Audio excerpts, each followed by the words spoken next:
अस्सलामु अलैकुम वरहमतुल्लाहि वबरकातुहू नहमदहू व नुसल्ली अला रसूलिहिल करीम अम्मा बाद फ़ऊज़ बिल्लाहि मिनश शैतानिर रजीम बिस्मिल्लाहिर रहमानिर रहीम।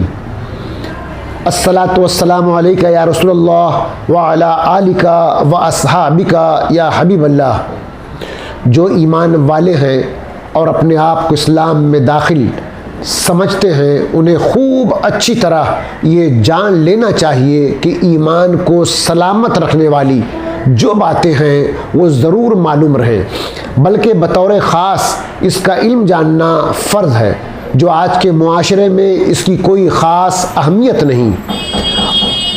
मगर जब अल्लाह ताला की गिरफ्त में आ जाएंगे या कब्र व हशर में रुसवाई और सज़ा तक की नौबत पहुंच जाएगी, तो उस वक्त अफसोस करने का कोई भी नफ़ा नहीं होगा। आज और इसी वक्त फ़र्ज़ और ज़रूरी इल्म दीन को खुद अपने और बाल बच्चों को सीखने और सिखाने का इंतज़ाम करें, चूँकि इन उलूम का नहीं जानने की वजह से मुआशरे में हराम और नाजायज़ और ग़लत बातें राइज हो जाती हैं और फिर उसी को लोग सवाब की नीयत से भी करते रहते हैं। इस सिलसिले में एक ऐसा अमल जो मुआशरे में राइज है मगर बहुत दफ़ा उसको सही करने की कोशिश लोग नहीं करते और फिर ये सिलसिला बहुत ही लंबे वक्त तक चलता रहता है। लोग गुनाहों में मुब्तला होते रहते हैं, जैसे जिन्हें औलाद नहीं होती है या शौक़ से बच्चे गोद लेते हैं और उनकी परवरिश करते हैं और फिर परवरिश करने वाले उन बच्चों के बाप माँ बन जाते हैं और यही मशहूर हो जाता है। मगर इस बारे अल्लाह ताला का फरमान कुरान मजीद के 21वां पारा के सूरह अहज़ाब की आयत नंबर 5 में मौजूद है। उदऊहुम लिआबाइहिम हुवा अक़सतु इंदल्लाह फ़इन लम तअलमू आबाअहुम फ़इख़वानुकुम फ़िद्दीनी व मवालीकुम वलैसा अलैकुम जुनाहुन फ़ीहा अख़्ताअतुम बिही वलाकिम्मा तअम्मदत क़ुलूबुकुम व कानल्लाहु गफ़ूरर रहीमा। उन्हें उनके बाप ही का कहकर पुकारो और यह अल्लाह के नज़दीक ज़्यादा इंसाफ की बात है।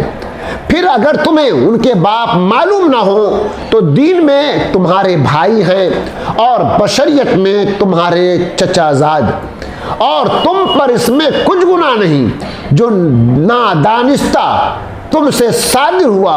हाँ, वो गुनाह है जो दिल के कस्द से करो, जानबूझ कर करो, और अल्लाह बख्शने वाला मेहरबान है। उदऊहुम लिआबाइहिम, उन्हें उनके हकीकी बाप ही का कहकर पुकारो।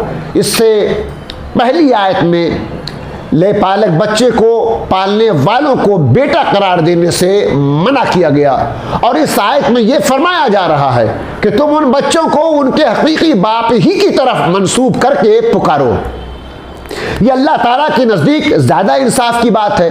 फिर अगर तुम्हें उनके बाप का इल्म ना हो और इस वजह से चचाजाद हैं तो तुम उन्हें अपना भाई ऐ भाई कहो और जिसके ले पालक हैं उसका बेटा न कहो, और ममानियत का हुक्म आने से पहले तुमने जो ला इल्मी में ले पालकों को उनके पालने वालों का बेटा कहा उस पर तुम्हारी गिरफ्त नहीं होगी। अलबत्ता इस सूरत में तुम गुनाहगार होगे जब ममानियत का हुक्म आ जाने के बाद तुम जानबूझकर ले पालक को उसके पालने वाले का बेटा कहो। अल्लाह ताला की शान यह है कि वो बख्शने वाला मेहरबान है, इसलिए वो गलती से ऐसा हो जाने पर गिरफ्त नहीं फरमाता, और जिसने जानबूझकर ऐसा किया हो उसकी तौबा कबूल फरमाता है। बच्चा गोद लेना जायज़ है, लेकिन ये याद रहे कि गोद में लेने वाला आम बोलचाल में, कागजात वगैरह में उसके हकीकी बाप के तौर पर अपना नाम इस्तेमाल नहीं कर सकता, बल्कि सब जगह हकीकी बाप के तौर पर उस बच्चे के असली वालिदी का नाम इस्तेमाल करना होगा। अगर असली बाप का नाम मालूम नहीं तो उसकी मालूमात करवा कर बाप के तौर पर हकीकी बाप का नाम लिखना होगा। और अगर कोशिश के बावजूद किसी तरह इस बच्चे के असली बाप का नाम मालूम ना हो सके तो गोद लेने वाला गुफ्तगू में हकीकी बाप के तौर पर अपना नाम हरगिज इस्तेमाल न करे और न ही बच्चा उसे हकीकी वालिद के तौर पर अपना बाप कहे। इसी तरह कागजात वगैरह में सरपरस्त गार्जियन के कालम में अपना नाम लिखे, हकीकी वालिद के कालम में हरगिज ना लिखे। अगर जानबूझकर खुद को हकीकी बाप कहे या लिखेगा तो गुनाहगार होगा और इसके लिए सख्त वईदें हैं। 2 हदीस शरीफ पेश कर रहा हूं, समाअत कीजिए। पहला, हजरत साद रजी अल्लाह तआला अन्हु से रिवायत है कि हुजूर अक़दस सल्लल्लाहु तआला अलैहि वसल्लम ने इरशाद फरमाया, जिस शख्स को यह मालूम हो कि इसका बाप कोई और है और इसके बावजूद अपने आप को किसी गैर की तरफ मंसूब करे तो उस पर जन्नत हराम है। अल्लाह अकबर। नंबर 2, हज़रत अली उल मुर्तज़ा वजहुल करीम से रवायत है कि नबी अकरम सल्लल्लाहु अलैहि वसल्लम ने इरशाद फरमाया, जिस शख्स ने खुद को अपने बाप के गैर की तरफ मंसूब किया या जिस गुलाम ने अपने आप को अपने मौला के गैर की तरफ मंसूब किया, उस पर अल्लाह अज़्ज़ा व जल की, फरिश्तों की और तमाम लोगों की लानत हो। क़यामत के दिन अल्लाह अज़्ज़ा व जल उसका कोई फ़र्ज कबूल फरमाएगा ना नफिल।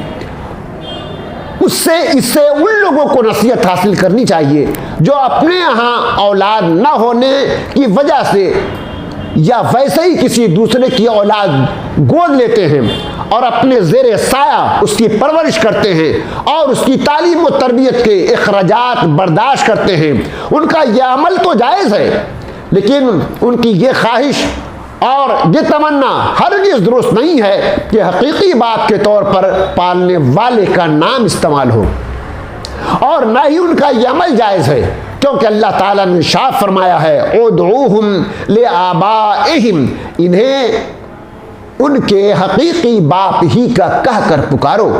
और जब अल्लाह ताला ने हकीकी बाप ही का कहकर पुकारने का हुक्म फरमा दिया और अहादीस में ऐसा न करने पर इंतहाई सख्त वईदें बयान हो गई, तो किसी मुसलमान की ये शान नहीं कि वो अपने रब ताला के हुक्म पर, अपना रब ताला के हुक्म के बरखिलाफ अपनी ख्वाहिशात को परवान चढ़ाए और खुद को शदीद वईदों का मुस्तहक ठहराए।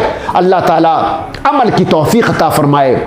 और नोट कर लीजिए कि अहादीस में बयान की गई वईदों का मिस्दाक वो सूरत है जिसमें बच्चे का नस्बे हकीकी बाप के अलावा किसी और की तरफ मंसूब किया जाए, जबकि शफ़क़त के तौर पर किसी को बेटा या बेटी कहकर पुकारना या कोई मारूफी किसी और के नाम से हो तो पहचान के लिए उसका बेटा या बेटी कहना इन वईदों में दाखिल नहीं है।